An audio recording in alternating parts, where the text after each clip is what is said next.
Estou muito contente de estar aqui na Assunção, Paraguai, para assim apreciar e tomar parte na abertura de Weganang Pan-Americano Junior 2025 na Asunción. Mas llega a Mainta por Aruba, después de un vuelo largo pero bom.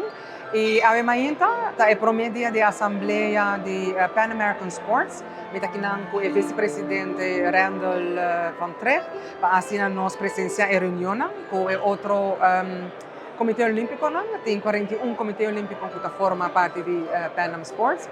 Estou contente naturalmente com os 3 atletas que vão competir em Weganang aqui. E naturalmente, me desejo a todos os atletas, mas também o staff que está viajando junto conosco. Hope êxito de dia aqui.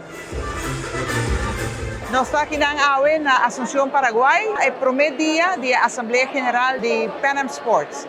A AWE está presente na inauguração oficial o presidente da República de Paraguai, Santiago Peña, e este uno que nós está sumamente contente de poder contar com sua presença, porque dentro do seu discurso, ela enfatiza o rol do deporte para realmente unir país, mas também a nível do país, não somente a nível nacional, mas também internacional.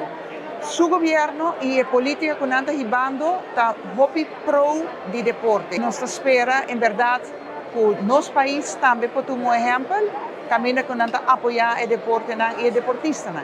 Então, tem também a presença do vice-presidente do Comitê Olímpico Internacional, Gerardo Wertheim, o ministro de Relações Exteriores de Argentina, e também tem o presidente do Comitê Olímpico de Paraguai, Camilo Pérez, que é presidente também do comitê organizador, e naturalmente presidente de Pan Am Sports, Neven Illich.